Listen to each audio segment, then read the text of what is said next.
One of the more impressive upgrades to Windows 11 with its release is the multiple desktop and task view upgrades that it has received. We're going to be covering that in today's video because while I think most of us who run multiple monitors and things like that may not get a ton of use out of it, a lot of you are just running a single monitor or potentially using Windows on your laptop sometimes. And the multiple desktops and the snap group management for it can help you out a lot, and I want to make sure we talk about it. I'm EposVox, here to make tech easier and more fun, and we have a gamut of videos that we've covered now on Windows 11 and its release, and we have more coming as well, so make sure you hit the subscribe and notification buttons so you can stay informed. So first and foremost, let's talk about Task View and what it does. Task View is a view that started in Windows 10 but has been upgraded in Windows 11 to allow you to more easily view all the windows, all the programs, all of the multiple desktops that you have running on your computer all at one time to quickly choose the thing that you need to choose. It's effectively like the big mission control on macOS if you've ever used that. Task View is activated by either clicking the button on your taskbar, which you can hide or show in the new taskbar settings, or by hitting the Windows key and the Tab key, which is kind of like Alt-Tab, but for the bigger view, and it's really powerful. But first and foremost, what are these multiple desktops I keep talking about? Is it multiple computers? No. So a concept that I think was first introduced in old Linux distros back in the early 2000s is called virtual desktops, and it's effectively the screen you see right now on your computer where you have a bunch of windows open.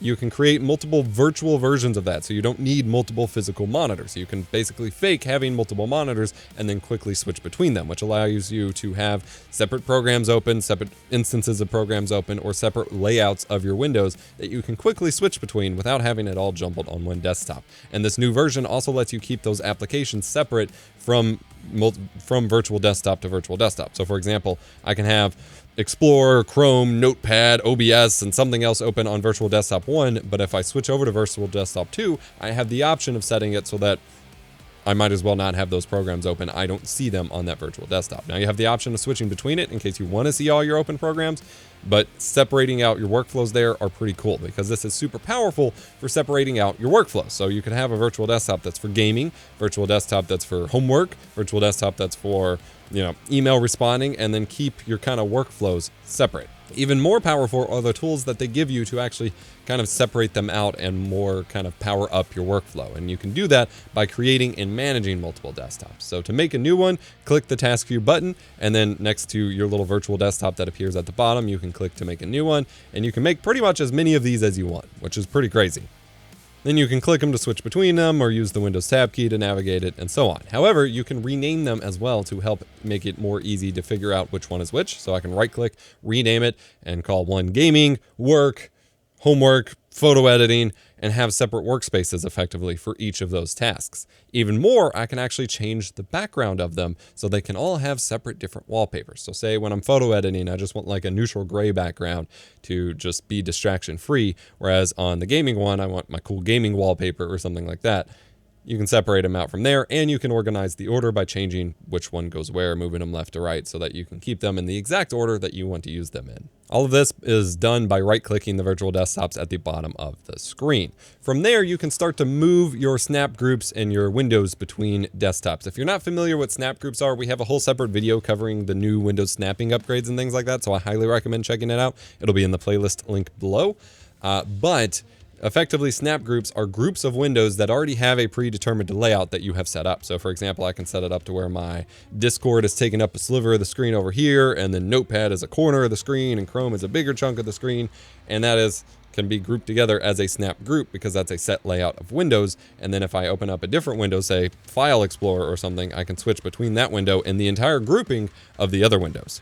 With that, you can actually move those windows or the separate snap groups between your desktops by right-clicking them in the task view and choosing to move, you can actually change the snapping right there if you want to set up your snap groups in the task view, or you can just move the windows themselves between desktop and desktop with these buttons as well, which is really powerful. Now, to control what windows you see in each of your virtual desktops, either together or separate, you can go to Start, Settings, Multitasking, and then towards the bottom there is a setting to show windows from all desktops or just show the windows in your current desktop, depending on which desktop you're on. Also, you can enable it to show your Microsoft Edge tabs as well. So if you use Microsoft Edge, you can include your Microsoft Edge tabs in your snap view or in your task view rather, and you can choose whether it's the 5 most recent, 3 most recent, or all of your edge tabs, which is really powerful. I think we're going to continue to see this feature fleshed out and kind of improved upon over time, but as it is, it's already incredibly powerful. And I think a lot of people, especially laptop users or single monitor users, you're going to start to really kind of get a hang of really kind of controlling and managing your windows and being a lot more productive on your computer should you choose to optimize these. And I really want everyone to take a look at it if it interests you. Thank you so much for watching this episode of Windows 11 Tips and Tricks. Hit the like button if you enjoyed, subscribe for more tech education and stream guides. Join us on Discord, discord.gg/EposVox, and remember, be kind, rewind.